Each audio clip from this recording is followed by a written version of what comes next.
I am in the final preparation stages for the April Soap Club Challenge, and this challenge is sculpted layers for something like a scenery. And this one we've actually kind of known about since December, but we just got the rules and the guidelines recently, and something that we have to do is use something, make something that is recognizable or known. It can be local, it can be national, or it can be something globally known. So I had some ideas I wanted to do, but I had to scrap those because it was more of like, oh, I like a pretty sunset, or I like XYZ, but it doesn't really have like, this is what it is. And I had to do some brainstorming because I wanted to keep it close to home and close to my local customer base. I am in Kansas, and I had some different ideas like monument rocks. There's some different landscapes and things, but what I decided to do is stick with the Flint Hills. And I grew up in the Flint Hills. They are absolutely gorgeous, nice, beautiful rolling hills, or amazing sunsets every time of the year. It's beautiful. And there is a scenic byway that goes through Alma, and it's just amazing. And there's a lot of the old rock walls of stone fences that are still existing. We actually have one here on the farm that is a different type of rock here where I am now versus where I grew up. So I am going with a Flint Hills type look. Now what I ended up doing, and I'm going to kind of touch base on everything, is this is what I used to draw. So this is, I should have just used graph paper, but I have this ledger paper that it's old. It was my dad's, but I'm trying to use it up, and it worked well for this. So I kind of use it as graph paper. This is not my design. So this is what I drew first, and I made copies of everything. And my husband was looking at it, he's like, that it's too steep for the Flint Hills. And I'm like, yeah, you're right. So I ended up redoing the design, and I cut it up. So this is the actual design. And I have my layers all numbered. And what I did, my original is already cut up, but I have the one here, and then I have an extra set aside in case I want to do this again kind of as an original, or if some of these don't work. And I taped one inside the mold. So I'm going to be doing it upside down because looking at how I'm going to be pouring, sometimes it's easier to scrape the layers off upright. Sometimes it's easier to do it upside down. And looking at the layers that I have, it will be easier for me to actually do it upside down. So that's what I'm going to be doing.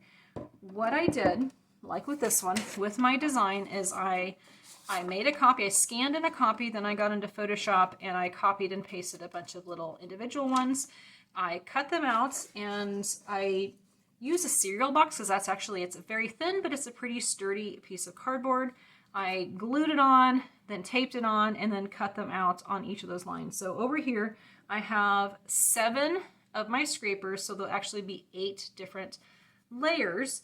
And starting with 1, so I'll pour the sunset. I'm going to do a sunset one in green, so I'm going to kind of go with a summery look since it is April now, and these will be ready by the end of May. So going into summer, I want to have that look.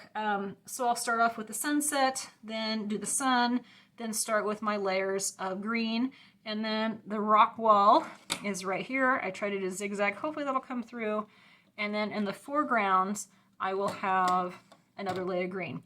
So what I don't have, and this is why I had to do this way, is I don't have a 3D printer, and I don't have the time or the luxury to design something, get it sent off to somebody else, and have it done in time. So this, I'm going to try it, see if it works. And I just made these, so that's why there's clothespins all over them. So what I did is I had to do all of them long, the full length, and then I put them in the mold with extra on top. I glued 2 of the jumbo popsicle sticks on it as a handle, and also to keep it right where it is so I can drag it across. It's gluing right now, so I'll be able to take those off tomorrow. And then once I was done, I went through and cut off every single layer on there. So hopefully, I think I'm going to go through and either glue or put something on the edges of those, so maybe I can use these again, maybe for like a winter scene or a fall scene. But like I said, I'm going to go with that summer scene right now. Anyway, the colors I'm going to use, I have, let's see, the sunset, I have a blue, a pink, a purple, And then I have the yellow that I'm going to use for the part closest to the sun, and then I'll use the yellow again, a little bit stronger for the actual sun. I have 3 different colors of green that I will use. I'll probably pick just one, more of like, this is an apple moss green. I think I'll use that one for most of the hills and make it darker as it comes to the foreground. And then on that bottom layer, let me grab it real quick. I did this soap. Let's see, that was the February challenge, which was soap dough. And this was my bonus entry, but I had some drop swirls in there, so I want to try and do some different colors of drop swirls. And this, I want to try to do that same thing with the sunset, so I'll do a wall pour with the different colors, and then I will do the drop swirls. I don't want to do it in the pot, because then it'll just kind of, I don't want circles of grass. I would like to try to get some blades, so I'm going to try to do that there.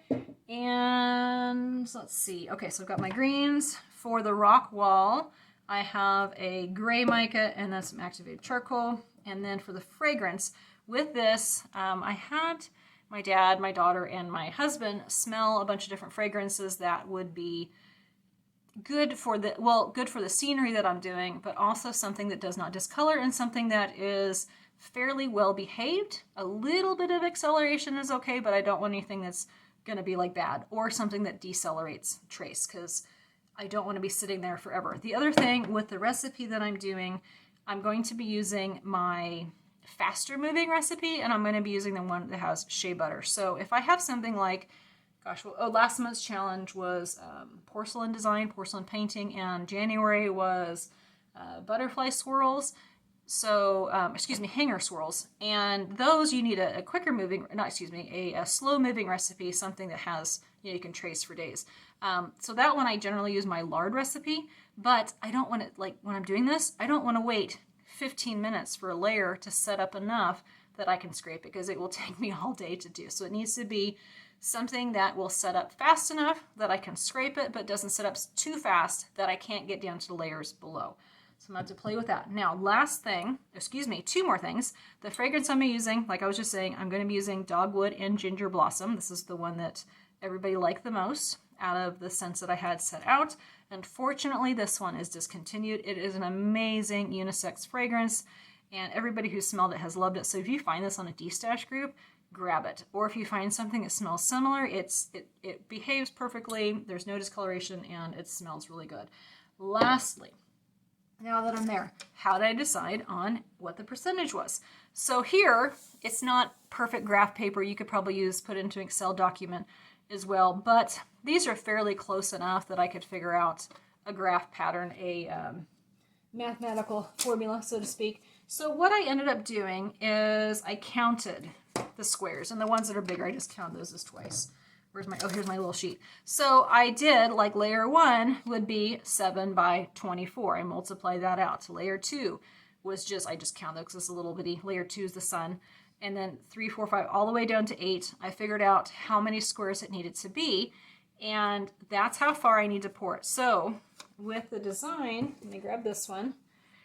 I have to pour it, so here's layer 1, it's going to be poured down. I have to pour it clear up to here, because I can't stop there and then mush it up. It has to go to the highest point.